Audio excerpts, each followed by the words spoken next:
오늘은 요한계시록 22번째 시간 왜 광야인가? 왜 광야인가? 라는 제목으로 주일 오전 말씀 전하겠습니다.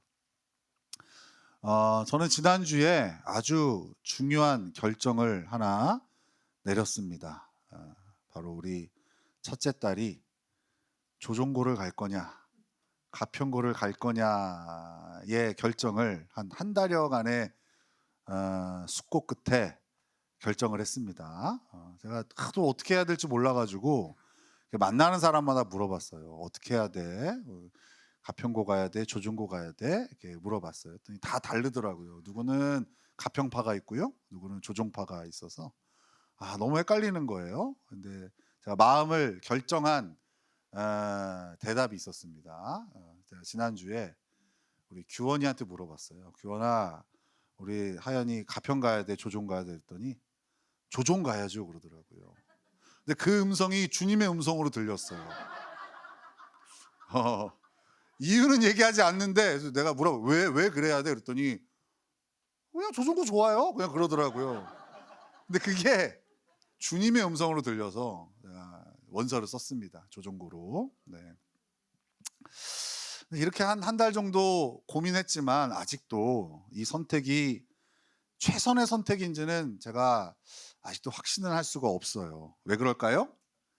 그 끝을 모르기 때문이죠. 그죠? 이 선택이 잘 됐는지 안 됐는지는 그 끝을 봐야 알 수 있는데 지금은 잘 알 수 없는 거죠. 오늘의 선택이 어려운 이유는 그 끝을 모르기 때문이죠. 하나님이 우리에게 요구하시는 십자가의 길을 오늘 우리가 선택하기 어려운 것, 선택하지 못하는 이유도 그 끝을 정확히 알 수 없기 때문이 아닐까요? 그래서 오늘은 그 끝의 이야기를 좀 하려고 합니다. 심판의 끝, 심판의 결과, 그 이야기를 하려고 합니다. 이 끝을 잘 봐야 우리가 오늘 지혜롭게 선택할 수 있기 때문에 그렇습니다. 자, 우리가 오늘 읽은 17장 그리고 다음 주 보게 될 18장은 일곱 대접 심판의 결과를 우리에게 보여줍니다. 17장에서는 큰 음녀가 망하고요, 18장에서는 큰 성 바벨론이 무너집니다. 이 17장, 18장의 장면이, 이 심판의 결과, 이 심판의 끝의 장면이 우리가 오늘의 선택을 바르게 할 수 있는 아주 중요한 요소가 되는 겁니다. 먼저 오늘 17장에 나온 그 심판의 대상인 큰 음녀를 우리 한번 살펴보겠습니다. 자, 우리 한번 5절을 같이 읽겠습니다. 17장 5절 같이 읽습니다. 시작. 그의 이마에 이름이 기록되었으니 비밀이라, 큰 바벨론이라, 땅의 음녀들과 가증한 것들의 엄이라 하였더라. 자, 큰 음녀를 어떻게 소개합니까? 큰 바벨론이고 땅의 음녀들과 가증한 것들의 어미라고 소개를 합니다. 자, 여러분, 이 큰 음녀가요, 자기가 원하는 세상을 이 땅에 만들어 놨어요. 그걸 오늘 본문에서는 세 가지로 소개하는데요, 이 큰 음녀가 만들어 놓은 세상을 한번 보겠습니다. 첫 번째는요, 이 큰 음녀는 물질을 추구하는 세상을 만들었어요. 어떤 세상을 만들었다고요? 네, 물질을 추구하는 세상을 만들었어요. 우리 1절을 같이 읽겠습니다. 1절 시작. 또 일곱 대접을 가진 일곱 천사 중 하나가 와서 내게 말하여 이르되 이리로 오라, 많은 무리에 앉은 큰 음녀가 받을 심판을 내게 보이리라. 자, 이 큰 음녀가 지금 어디 위에 앉아 있어요? 많은 물 위에 앉아 있어요. 여러분, 많은 물이 뭐죠? 우린 잘 몰라요. 자, 우리 그 많은 물이 뭘까? 15절을 같이 읽겠습니다. 15절 시작. 또 천사가 내게 말하되 내가 본 바 음녀가 앉아있는 물은 백성과 무리와 열국과 방언들이라. 음녀가 앉아있는 물이 뭐라고 그래요? 백성과 무리와 열국과 방언. 온 세상 위에 지금 이 큰 음녀가 떡하니 앉아있는 거예요. 예레미야 선지자는, 구약의 예레미야 선지자는 이미 이 많은 물가에 앉아 있는 음녀의 최후를 예언했습니다. 우리 예레미야 51장 13절이에요. 찾아놨으니까 같이 읽겠습니다. 시작. 많은 물가에 살면서 재물이 많은 자여, 내 재물의 한계 곧 내 끝이 왔도다.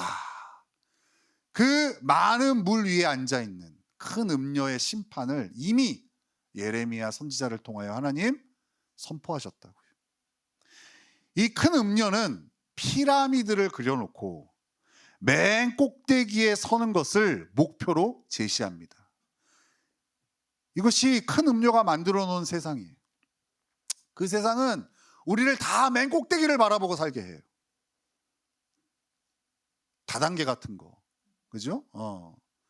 여러분 이게요, 참 잘 봐야 되는데요. 요새 포장을 너무 잘 하는데 결국 모든 다단계의 끝은 돈입니다. 맨 꼭대기에 서서 그 돈이 집중되는 자리에 서서 왕노릇하는 것. 그죠? 무서운 거죠. 그래서 이 땅의 사람들은 맨 꼭대기를 바라보면서 그 꼭대기를 향하여 살아가고 있는 거예요. 더 많은 것, 더 높은 것, 더 큰 것을 추구하게 하는 모든 가증한 것들의 어미가 바로 이 큰 음료인 거예요.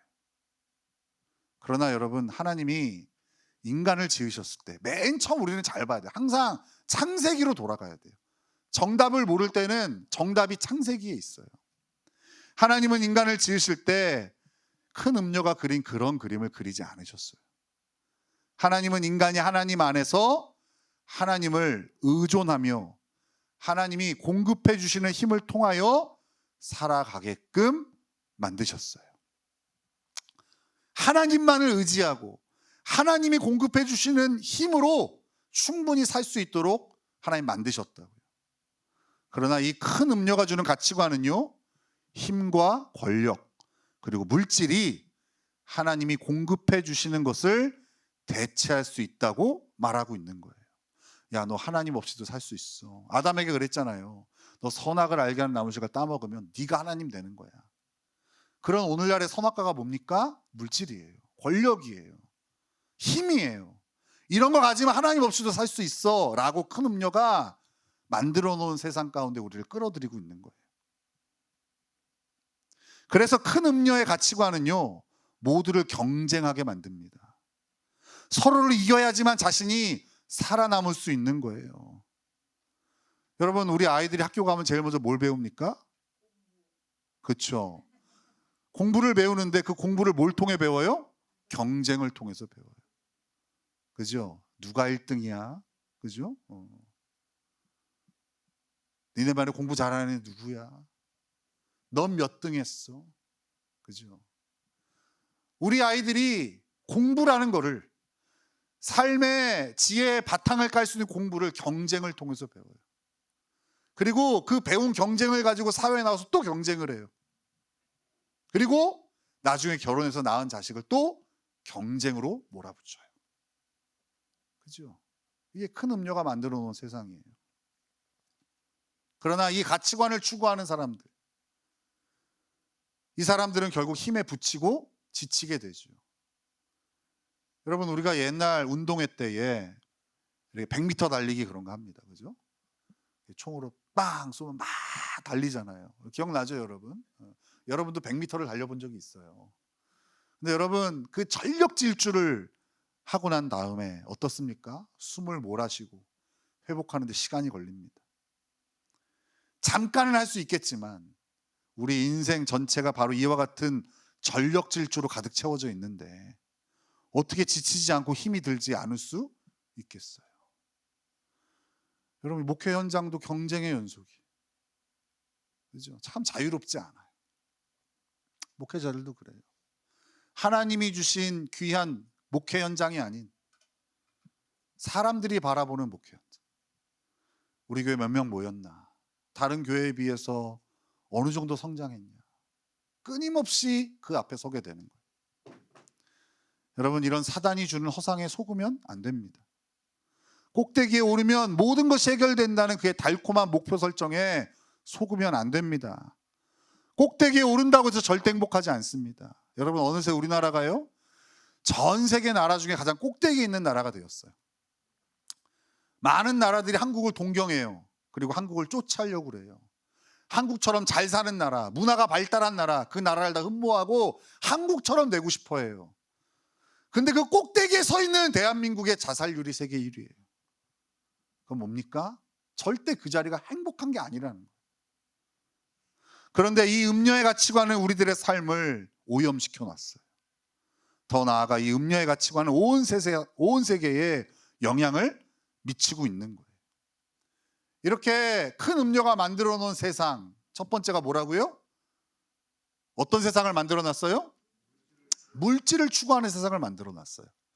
이 큰 음녀가 만들어 놓은 두 번째 세상은요, 쾌락을 추구하는 세상을 만들었어요. 어떤 세상을 만들었다고요?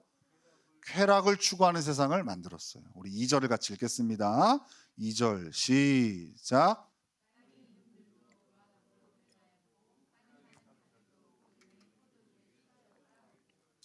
사단은 이 세상 사람들의 쾌락을 쫓아 살아가는 세상을 만들었습니다. 예전에는요, 뭐 예전 사람들은 쾌락을 추구하지 않았다 그런 거 아니잖아요. 그죠? 예전에는 쾌락을 추구하는 삶 자체가 되게 감추어야 할 부끄러운 것이었어요. 하지만 이제는요, 어린아이부터 이러한 삶을 동경하고 공개적으로 추구하는 삶을 살고 있어요. 아이들과 함께 TV를 켜서 가끔 드라마나 뭐 예능 프로 같은 걸 보면 낯뜨겁고 어찌할 바를 모르는 화면과 대사로 채워지는 걸 보게 돼요. 그래서 같이 보게 될 때 이거를 돌릴 수도 없고 놔둘 수도 없고 이런 난감한 때가 있습니다. 그런데 더 문제는 그러한 것을 부끄러워하는 것을 구시대적인 모습으로 비하하는 거예요. 쾌락을 곧 사랑으로 변질시킨 큰 음료의 계략에 인간들이 맥을 못 추고 있는 겁니다.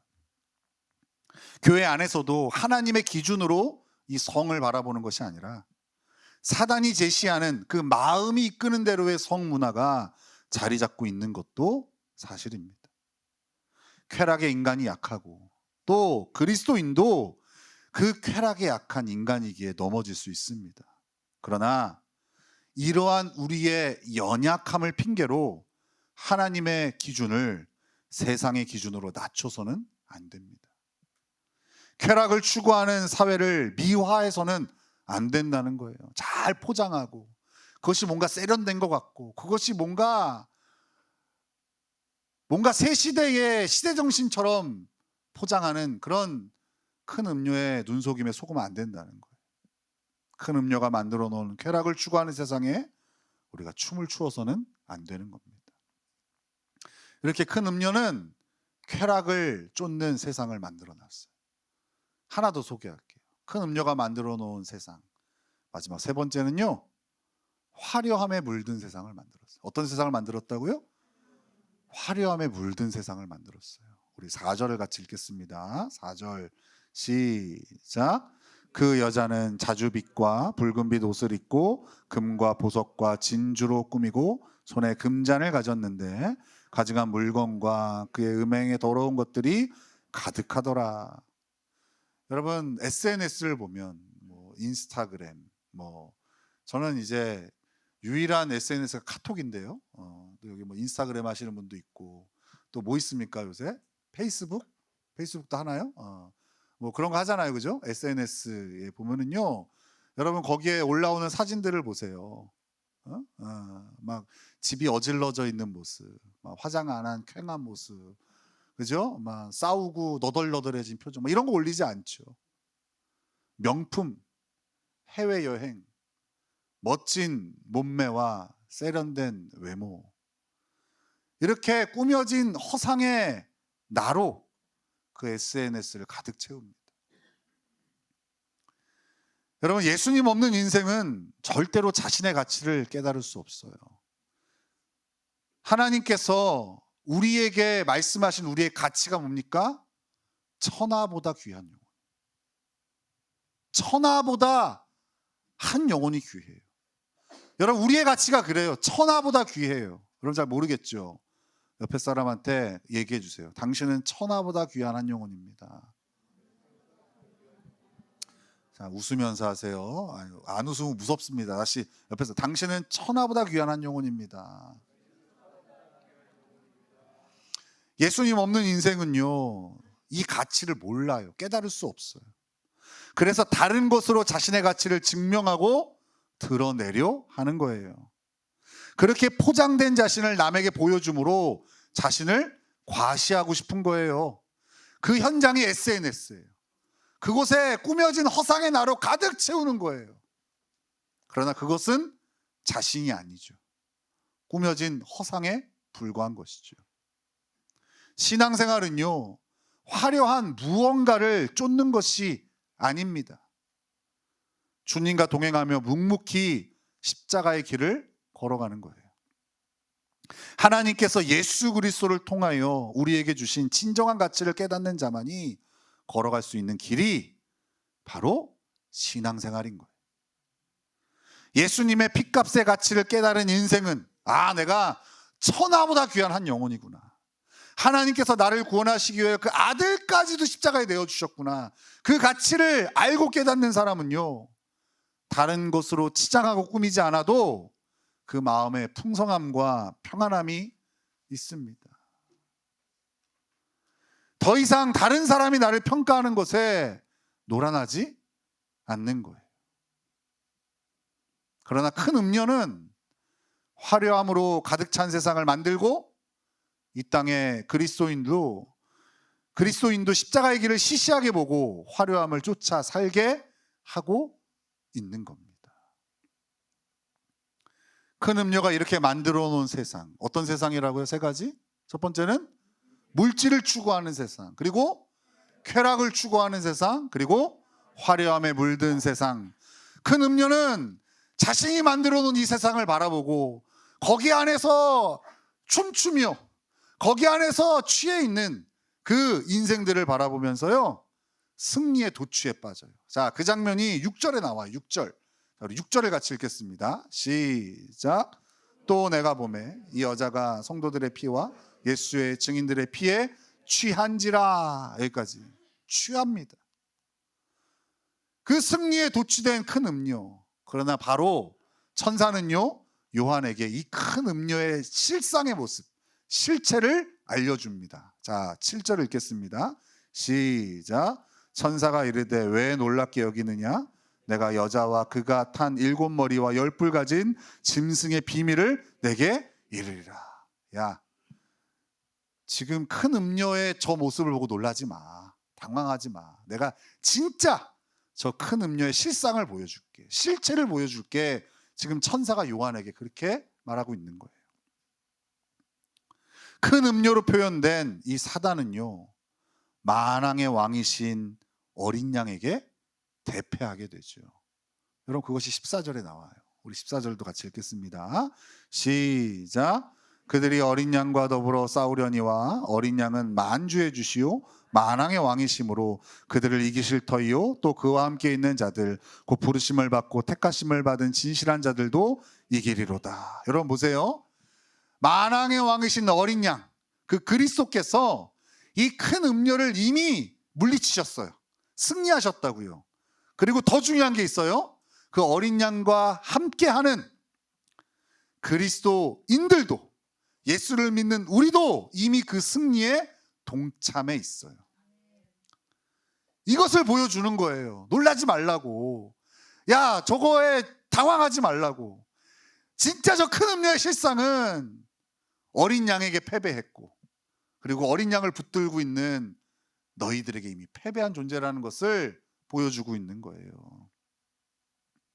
그런데 오늘 본문에서는요, 이렇게 큰 음료, 그리고 그 짐승, 그 사단, 이 악이요, 어떻게 망하는지를 자세하게 보여주던데, 여러분 이거 흥미로우니까 함께 보고 가겠습니다. 자, 16절 17절입니다. 16절 17절 잘 따라오고 있죠? 자, 잘 따라오고 있죠? 네, 같이 읽겠습니다. 시작.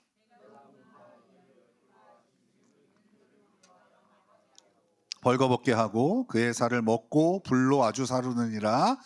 이는 하나님이 자기 뜻대로 할 마음을 그들에게 주사 한 뜻을 이루게 하시고 그들의 나라를 그 짐승에게 주게 하시되 하나님의 말씀이 응하기까지 하심이라. 이게 이런 얘기예요.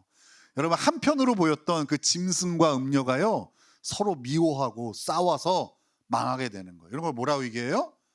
자멸하는 거예요. 자멸. 자중질환, 자멸, 이렇게 되는 거예요. 예수 그리스도의 십자가가 없는 모든 공동체와 힘은요 이렇게 망하게 돼요. 여러분, 이 땅의 모든 예수님이 없는 공동체들은 다 이렇게 망해요. 처음에는 뭐 마음이 맞고 뭐 혈액형이 맞고 나이가 맞고 막 뭐 사는 지역이 맞고 막 모입니다. 나중에 어떻습니까? 서로 미워하고 싸우고 다투고 헤어지고 깨지는 거예요. 이게 예수 그리스도가 없는 우리 죄인된 인간의 한계예요. 하나님 없는 인생은 스스로 자멸하는 인생인 거예요. 그 대표적인 상징이 바로 오늘 본문에서 소개하는 큰 음료 그리고 바벨론 사단인 거예요.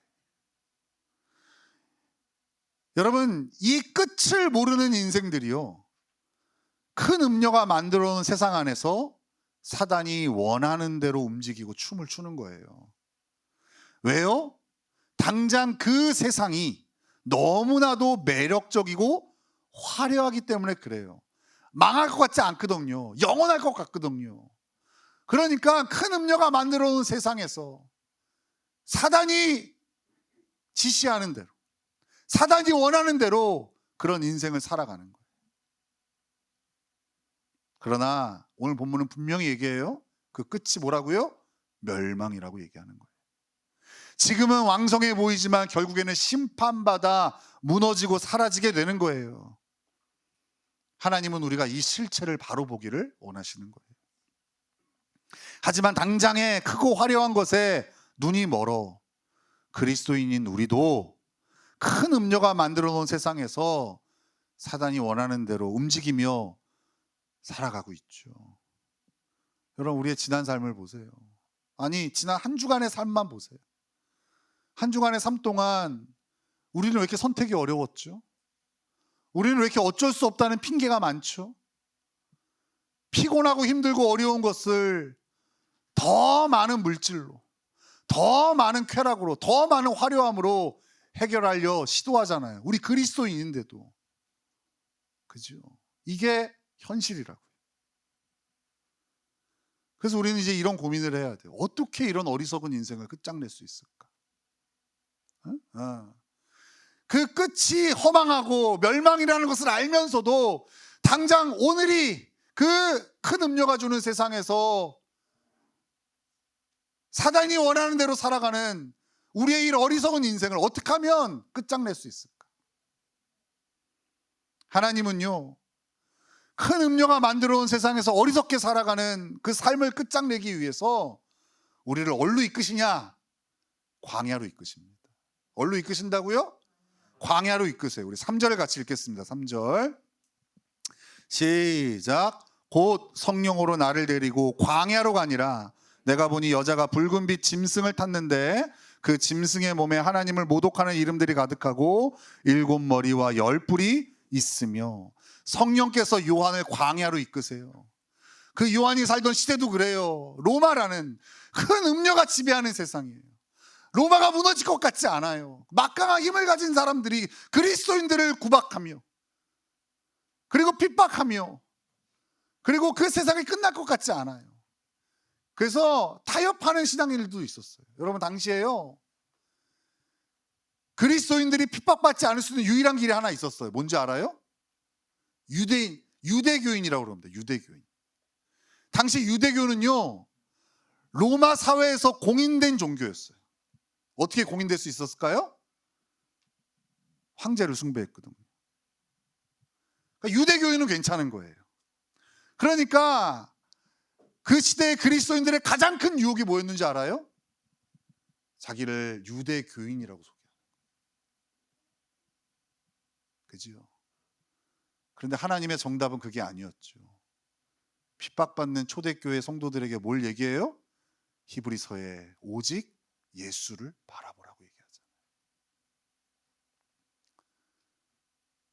큰 음녀가 만들어 놓은 그 세상, 그 한가운데 있는 요한을 데리고 어디로 가신다고요? 광야로 데리고 가시는 거예요. 성령께서 요한을 그 광야로 이끄셨어요.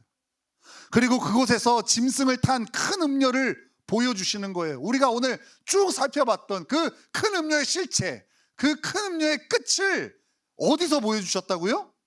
광야에서 보여주셨다고요. 왜 광야에서 이 큰 음녀의 실체를 볼 수 있었을까요? 왜 광야에서만 볼 수 있을까요? 광야는 척박한 곳이지만 하나님의 보호를 받는 곳이라고 성경은 소개해요. 출애굽한 이스라엘 백성도 그랬고요, 사역을 시작하시기 전 예수님도 광야에 서셨어요. 하나님이 인도하신 거예요. 그 땅으로. 척박한 곳은 맞아요. 근데 그곳은 하나님의 보호가 있는 곳이었어요. 철저하게 이 광야는 하나님을 의지해야만 살 수 있는 곳이었어요. 그래서 세속이 아닌 영적인 눈, 곧 영안이 띄어지는 거예요. 하나님을 의지하고 살아야 되니까 하나님 의지하다 보면 눈이 떠지는 거예요. 세속에 물든 눈이 아닌 영안이 띄어지는 거예요. 영적인 눈이 떠지는 거예요. 그곳에서 바라본 음녀는요, 매력적이지 않더라고요. 흠모의 대상이 될 수 없는 거예요. 정확히 눈을 뜨고 광야에서 바라보니 큰 음녀는 멸망당하고 비참한 최후를 맞이할 심판의 대상이라는 것이 바로 보이는 거예요. 그래서 하나님은 당신의 백성들을 광야로 이끄시는 거예요. 큰 음녀에 속지 말라고, 정신 차리라고, 큰 음녀가 만들어 놓은 허상에 속지 말고 큰 음녀가 맞이하는 비참한 최후를 똑바로 바라보라고 하시는 거예요.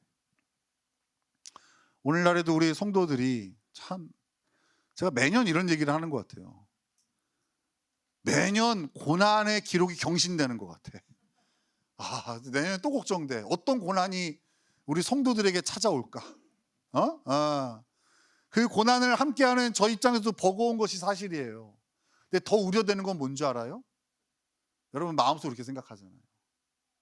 내가 돈이 좀 더 있었더라, 내가 좀 더 힘이 있는 인생이었더라,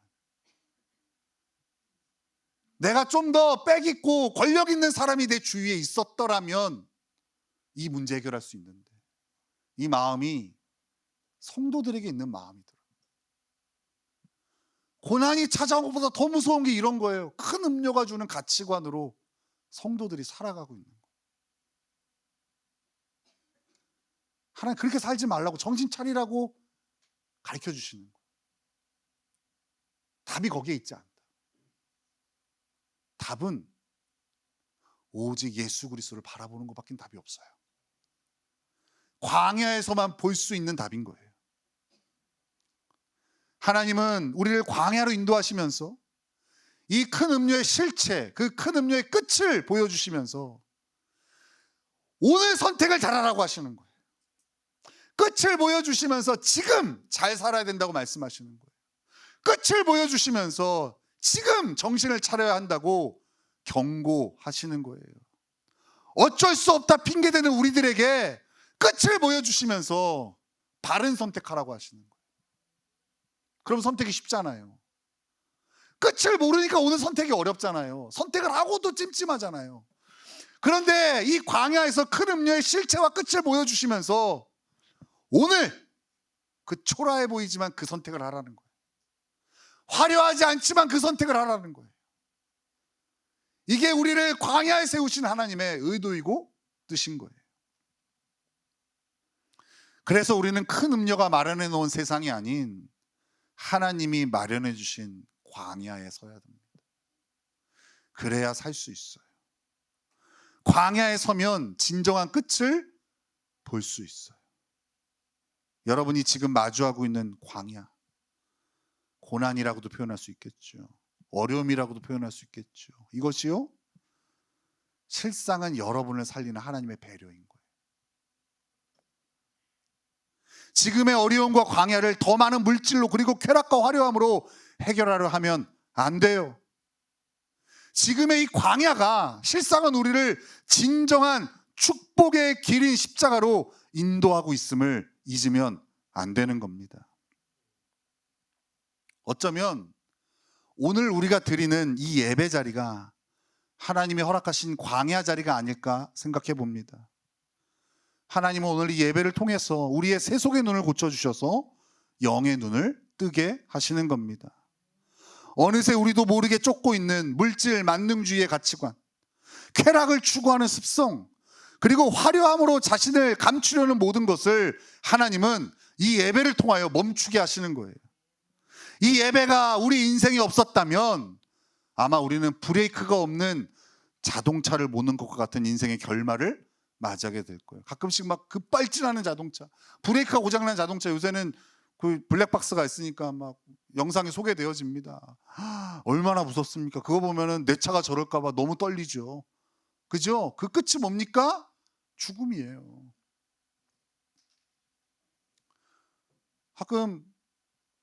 가끔이 아니죠. 매일 고난당한 우리 성도들을 만나면 이런 정서가 있더라고요. 내가 하필 예수님 만나서 인생이 이게 꼬였다고. 진짜 그런 분들이 많아요. 의외로 말은 돌려서 하지만 그 얘기야. 결국에는 하필 나를 택해주셔서 구원하셔서 감사한 게 아니라 하필 나 같은 거 택하셔서 인생이 꼬였다는 거예요. 좀 나중에 죽을 때 불러주셨으면 좀 이 땅에서 편탄한 길도 가고 좀 쉽게 선택도 하고 누릴 거 좀 누리고 좀 돈 벌고 싶을 때 마음껏 돈 벌고 그럴 수 있을 것 같은데 예수 만나서 인생이 꼬였다는 거예요. 근데 여러분 정신 똑바로 차리세요. 예수 믿었으니까 오늘 살아있는 거예요. 여러분 착각하면 안 돼요. 예수 없었으면, 여러분에게 예배가 없었으면 여러분 인생은 브레이크가 고장난 그 자동차와 똑같은 거예요. 오늘 여기 못 만났다니까요. 정말로. 하나님이 나를 붙잡아 주시고 광야에 세워 주셨으니까 그나마 지금 이 정도 살고 있는 거예요. 얼마나 복음의 능력을 하찮게 여기면 그런 얘기를 합니까? 예수 만나서 인생이 꼬였다고. 우리가 지금 살아가고 있는 세상이요, 큰 음녀가 만들어 놓은 세상임을 우리는 인지해야 돼요. 지금 우리가 사는 세상이 큰 음녀가 만들어 놓은 세상이구나.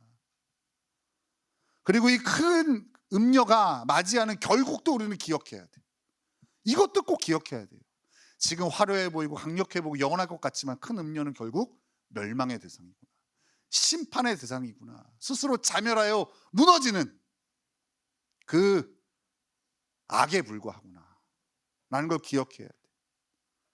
이 진리의 눈을 뜰 때 우리는 초라해 보이고 별 볼 일 없어 보이는 주님이 가신 그 십자가의 길을 기꺼이 선택하고 걸어가게 될 거예요. 여러분, 이게 예수 믿는 맛이에요. 다른 사람들은 모르는데 정작 이 길을 걷는 나는 감격이 있는 거야.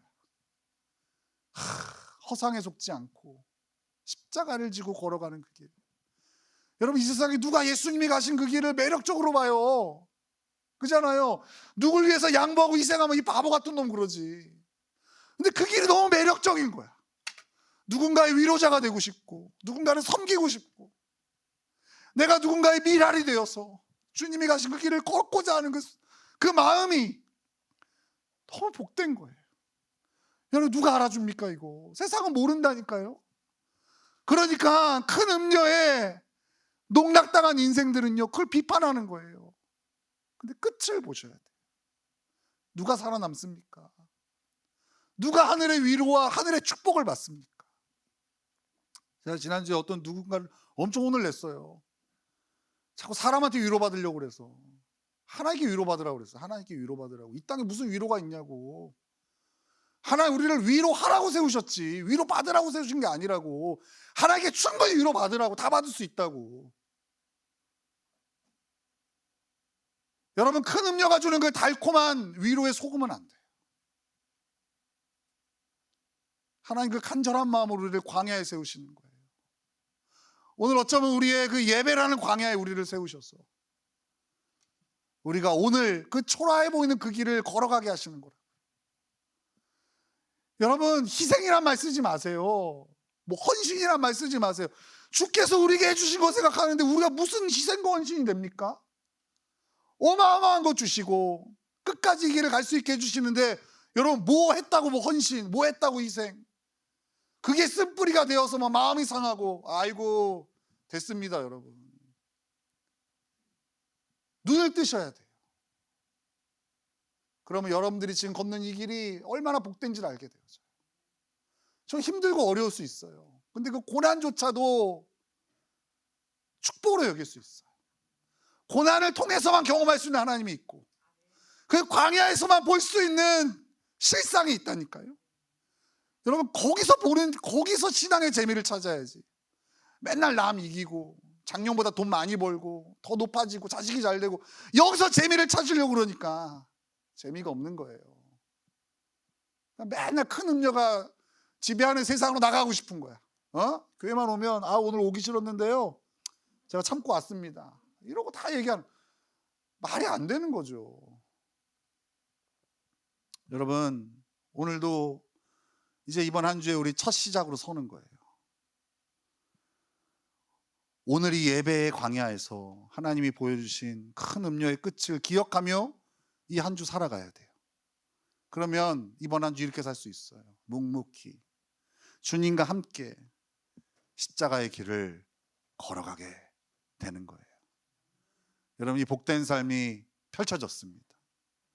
이번 한 주 주께서 우리에게 보여주신 그 실상을 붙들고, 큰 음료가 우리에게 제시하는 길이 아닌 예수님이 걸어가신 그 길을 묵묵히 나아가는 저와 여러분 되시기를 예수님의 이름으로 축원합니다. 아멘.